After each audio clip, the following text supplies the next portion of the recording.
would like to thank the new subscribers and those who are spending time laughing at Darth Dawkins. I was thinking of uploading 2 versions of each video, one with and one without my own commentary. If that's something you think would be entertaining, then please leave some type of feedback in the comments. Once again, I thank you. And remember, stay skeptical. Let's go. On YouTube, just type in Darth Dawkins versus Stephen Law. Yeah. Oh, yeah. I've been going over some of your old debates lately.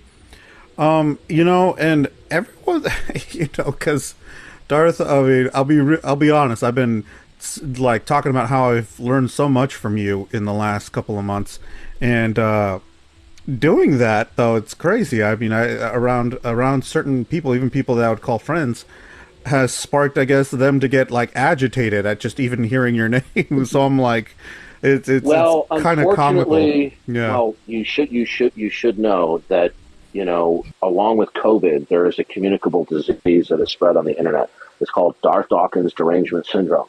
And right now, there's not a cure for that.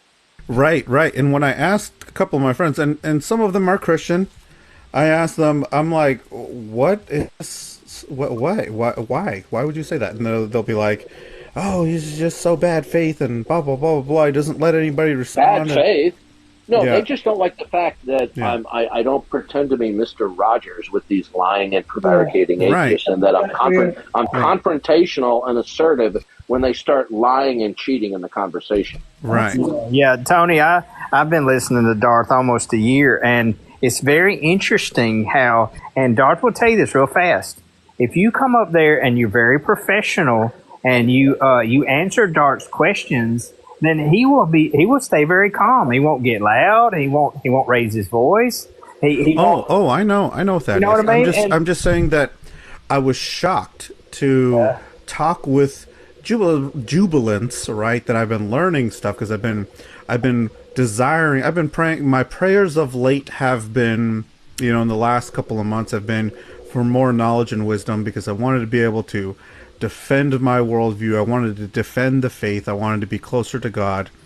And I truly do believe that discovering Darth has been a godsend to my prayers, because since I've become familiar with Darth, he has enriched me with a lot of very valuable knowledge, which is exactly what I've been praying for. I just need to take the time to go over it more. But being excited about that and communicating my excitement to my friends who are also believers, some of them seemed like they were very chafed by hearing his name. And so I was very shocked to discover that, even some Christian friends. Well, why don't you invite them onto a stream and they can have a conversation with me and tell me, what I need to change. Well, what I was trying to finish saying is that what I've noticed, though, is if they do not let their ego get triggered, because Darth is a heavy hitter. He comes at people full force. He doesn't sugarcoat things. He wants to get straight to the point, and he asks very specific questions that a lot of times flies over some of these people's heads. And even it takes me a few minutes to align with what he's exactly saying. But if they are very patient with him, then he will go over it with them, but they have to be respectful. They can't dodge his questions, and they have to answer his questions and be good faith. And that's the thing, is if they don't trigger Darth, because Darth will match their energy very fast, and if they will just have a good conversation. I've heard Darth talk with an atheist before for 45 minutes or longer, and it was a very cordial conversation they had. Now, does that happen very often? No, not at all. No, because you are very irrational. They're very irrational. I say they employ the 3D strategy. Yeah, diversion, deflection, and then verbal disruption. Yeah. The final strategy is verbal disruption, and sometimes we call it death by mod. Yeah. Okay? And it's so that they can get out of the conversation, blow the conversation up, and then go, well, Darth was a meanie, he kicked me. Yeah. I mean, isn't the whole idea of philosophy and logic to find the truth? It's not to be right; it's to find the truth. You know, a lot of people don't want that. Well, I think really what it comes down to is that they just don't want to be wrong. They won't let their ego say, "Okay, I'm listening. You know, please help me to see my errors in my thinking." You know, they won't let their logic down enough Exactly. You know, they want many of them. Yeah, many of them are upset because the questions that I ask and the things that I say rips away the verbal masquerade that they're neutral. Yeah. Okay. Yeah, it rips away their foundation. They don't have anything to stand on. He literally yanks the carpet out from underneath them, you know. Right. You see, they'll go, well, God doesn't exist because there's no evidence for God. Say, can you explain your assertion there's no evidence for God? And then they do this. They'll go, well, you're shifting the burden of proof. Atheism is just a rejection of a claim. Saying, look, you're telling me you're making a universal, unqualified negation that nothing constitutes evidence for God. I want to know how you determine that. Yeah. I mean, really, you come with logic and you know, a way of asking them very direct questions so strongly that it yanks the carpet out from underneath them so much that they end up going into a temper tantrum. You know, they act like a little kid. They start to say, "It's no fair. It's not fair how you're acting." You know. No, it is fair. What's happening is we're getting down to what we call brass tacks. Yeah, exactly. Okay. Now, for those of you who don't know, only for you older ones, the brass tacks is what they used to use to keep carpets in place. Okay. So we're getting down to the fundamental issues. Well, people don't want to get down to the fundamental issues because then they have some splaining to do. They just want to give these, you know, community college lectures, right? Yeah, they want you to sugarcoat it, Darth. Yeah. So they when they realize their cliches don't work anymore, they start getting upset. Yeah, and that's why they start diverting and deflecting and obfuscating and rabbit trailing and then being verbally disruptive. Yeah. Or they pull what Saintly pulled, where it's just like, I don't understand what you're talking about. Yeah.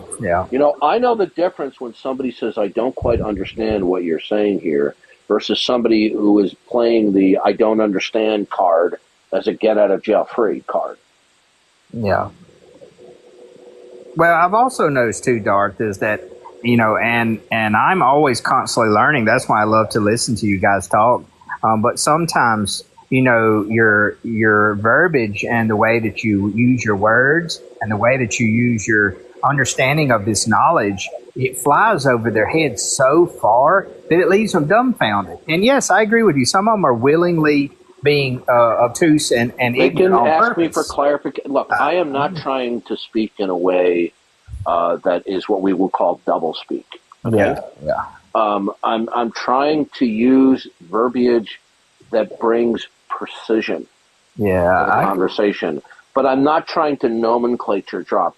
If at any time somebody says, I don't know what you mean by this or that, I have always been more than willing to stop and say, here's what I mean by this. I've seen you do that a lot of times. Too. But I'm saying, Darth, though, my observation after watching you for so long is that I feel like, and of course this is just observation, you correct me if I'm wrong, is that I've just noticed how you've done it for so long, for so many years, that you're kind of like a drill sergeant, you know, and you don't sometimes have enough patience with these people because they don't give you enough equal, you know, respect and patience with how you're trying to ask them these questions. Did you ever see Animal House?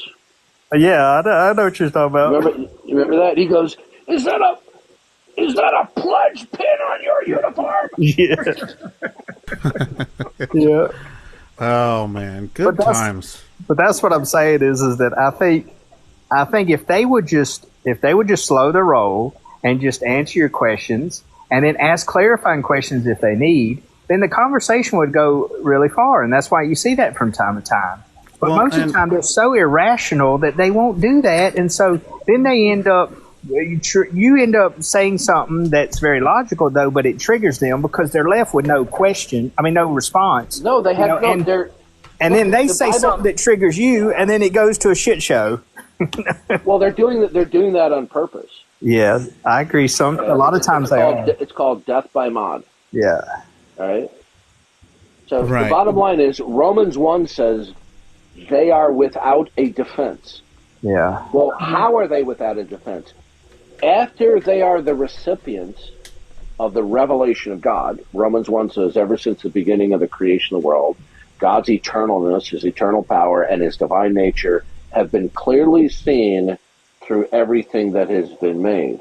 So what I do is I try to philosophically represent that by saying everything in the world exemplifies and entails ultimate design and intentionality by God's mind and purpose. Okay? And if you do not accept that, then you're going to have to explain your worldview, which they can't, because Romans 1 says they are without offense. So whatever worldview that they invoke, it literally will be a figment of their imagination and one that they cannot rationally defend. Yeah, but Darth, would it also though real quick, guys. So Saintly, I see you in the comments. Saintly, you're always welcome to come back another time. And we can have more discussions. Like I said, as far as people that I've disagreed with, you were very polite. I'm just saying that, somebody can be bad faith and still be polite, and that just became evident when you were in your interaction with. And Darth. Another thing is, there's a different dynamic between different people. Okay. Right. Yeah, that's right. And some people get very upset when they're asked questions that they realize they can't answer. That's so right. that they become resentful. Yeah, but Darth, I had another question for you though, following what you said before. Is I agree with you. The Scripture explains how they really have no excuse for the story of God and the Bible and Christ and all that. But what I was going to say is, wouldn't you say, though, to a degree, though, that the devil and the dark forces, though, kind of blind them from seeing the truth? And it's kind of like you can tell them about the Grand Canyon, but until they're there, standing there and have that aha moment, they don't really understand what you're saying. Well, first of all, the Bible makes it very clear that God has made everybody to know that he exists. Unless, of course, let's say neurologically incapacitated, or possibly a registered Democrat. Yeah. So possibly a Democrat. So everybody has a basic knowledge of God, even people that are aboriginals or unreached people. Everybody know that God exists. Yeah. There are people who choose to retain that, and there are people who choose not to retain that, and then to adopt a figment of their imagination rather than the world is entirely emblematic of a single causal first principle, namely a perfect God. Okay? Yeah. Then from that, people will either continue to accept God's revelation of himself in creation history and acknowledge the one true God who has given progressive revelation about himself through the prophets, ultimately in Jesus Christ. Some people acknowledge God, right, because they're not that crazy, right? But they construct a counterfeit representation of God, of a figment of their imagination, rather than what God has revealed about himself. Darth, may I ask you a question, if you'll indulge me? Would you mind if because this has been an awesome interaction having you here. Would you mind if I upload this live, or at least the portion of your interaction, to my YouTube, or and just put it up there for other people to have the benefit? As long as I get a royalty of a 12-pack of Kit Kats once a month for 2 years. I don't